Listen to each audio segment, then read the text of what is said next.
before we jump in, if deep, raw, and real conversations are your thing, then press the subscribe button, press the bell icon, and stay with us on PGX Clips because we post our best content right here. You know what I was thinking when you were telling me about Blue Bomb is it's so brutal, bro. Like, Abasov comes in the candidates, comes last, loses 100 points, loses a little bit of sheen. Maybe he'll be back. Maybe it'll shift his career in a way he didn't. No, he'll anticipate. never be back. He'll like, never be to back. the candidates? Why?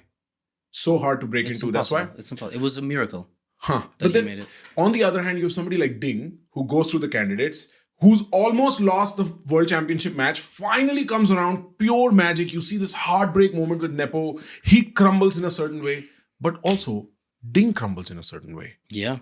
After that, that was sort of it. What happened? Yeah, and Gukesh is going through his own thing now as the world champion, where the critics are saying, well, he's not the best player in the world. How can we call him the world champion? And they're pointing to Magnus and whatever, which for the record, I have been very outspoken about the fact that like he is the world champion.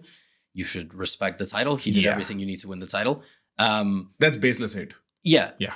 At the same time, I do kind of wish that you didn't hold the title for 2 years, waiting for a bunch of people to sort of Compete and claw. get in and Prague is in again because of the circuit. Arjun is trying to get in, etc. Like, I prefer we know who the best player is Every year. every year. Yeah. And I think, hot take, the best player is not determined by classical chess.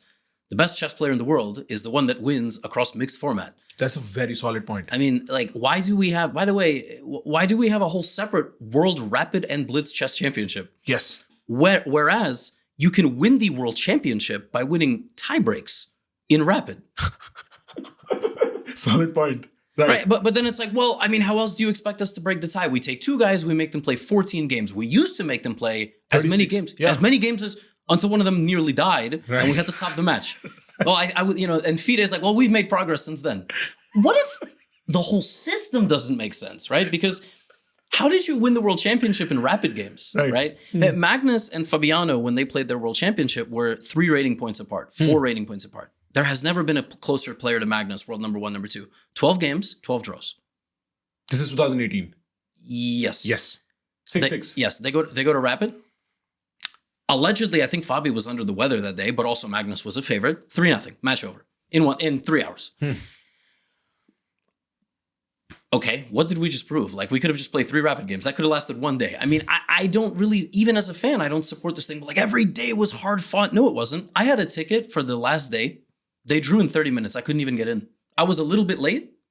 They forced a draw. They were done on the last day of that match. So the game 12, Right. somebody was like, oh, I got you a ticket. I went to the venue. I couldn't even see the game. They were like already finished. Huh.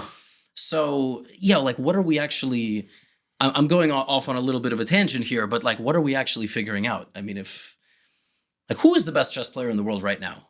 Probably Magnus, right? Yeah, right. I don't think there's a probability to it. I think Yeah, it's now a who's short number 2? Who's the ranked number 2 player in the world? Okay, it's Hikaru by classical, but is he really number 2? If we played classical rapid blitz, we threw Prague, we threw Gukesh, we threw Fabi, Arjun. Yeah. We don't know. Yeah, we don't know. There's candidates. Fabi's a candidate, Hikaru's a candidate, Prag's a candidate, Gukesh's a candidate, but we don't know. Yeah. Yeah. I cut you off. You were saying, about like Abasov and Blue Bomb and these guys. I was asking. I was like, what happened? Like with Ding. I mean, you'd expect somebody to win and then have a sense of meaning achieved. You would expect them to feel proud of themselves. You'd expect them to walk with their chest out. Yeah. You'd expect a loser to, like, somebody who lost to hide and introspect and reflect and go through a journey. Yeah. How the hell does a winner go through that? I don't know. I don't know how he was going through all of that and still won. Also, he was going through it before. Yeah, I think it was a rough kind of period for him. Maybe it all started in the pandemic. I don't know, like a level of isolation and so on. But I would have loved to interview him because my wife is Chinese, so there would be no language barrier. He would actually be able to speak in Chinese as opposed to translating it to English. But he's not a big fan of interviews. And yeah, he's an introvert. Yeah. And there was a period maybe 10 years ago where China, maybe even more recently, where China held men and women Olympic gold medals. Both teams won the gold. They have the best woman in the world. Who Yvonne? Yes, but I mean also Ju and Jun, who's 5-time world champ. Right. She also is the only other person to win the Triple Crown, Rapid and Blitz world champion. Also, they have the highest rated woman in the world, who's now higher rated than her, I think, which is Drew Jenner, who's like 20 something years old. Why is it also not a complete phenomenon there? They also have more than 1 billion people, and you would think like it's. So I don't know. I don't know. My point there being, yeah, I thought Ding would become a star. Were there any hypotheticals in the chess community about what is happening? Because I feel like, sure. So, see, Magnus eclipses stardom, like he eclipses every other star in chess by a mile and a half. It's just not a competition. And so we can almost leave him aside. And if you look at the pool of chess players, maybe 2 years ago before Gukesh, and Gukesh has all of India supporting him. So that just changes everything. Ding was the superstar of that time. After he won the world championship, he should have been the guy walking around with his chest out. And he was nowhere. And not only was he nowhere, when he was playing terribly. He looked completely off focus. He's distracted. He's sad. You could see a sadness on his face. And my guess from as a fan was like, man, I'm sure he's just found that there was, after all, no point to winning this game. You know what I mean? Like, I love this game. I play this game more times than I can speak of, but eventually it's just a board and 16 pieces or 32 pieces. It's tough to hypothesize the degree of what he was going through, what specifically. I know what I go through in tournaments, but it's nothing like that. I almost feel like when I'm playing in tournaments, at the board, it's kind of gone. It's all the stuff before and after.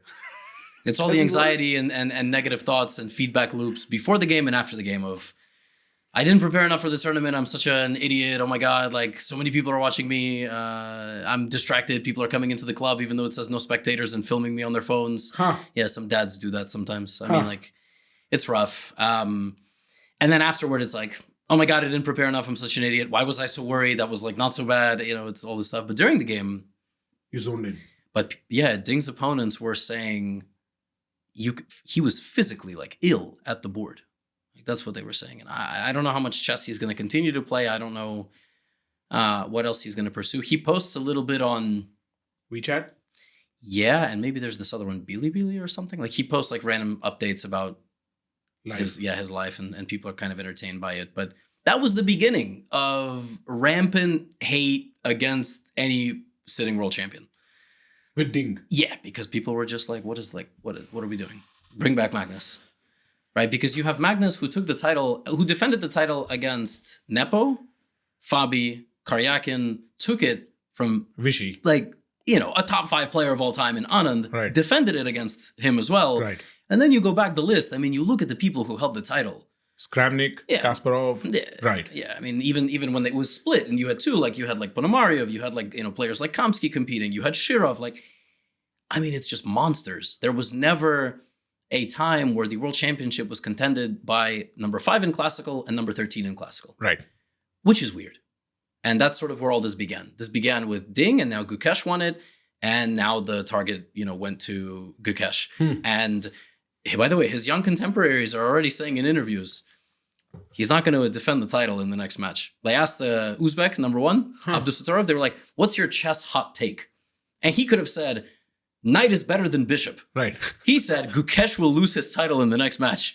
I was like, what the fuck? What? Oh, shit. So they're coming after him as players, too. I think so. I think crazy. The player, because, but he's cold-blooded. Like, he had the lowest heart rate of anybody on stage in Dallas when we played USA India. Right. He's an Olympic gold medalist. He managed to win the candidates. He managed to win the world championships. I think like when it matters, he wins. But it's to be determined if he's going to really silence everybody. But he's 19. He's so young. So You know what is another thing that is probably missing in the international chess discourse is these guys, first of all, they're under 20.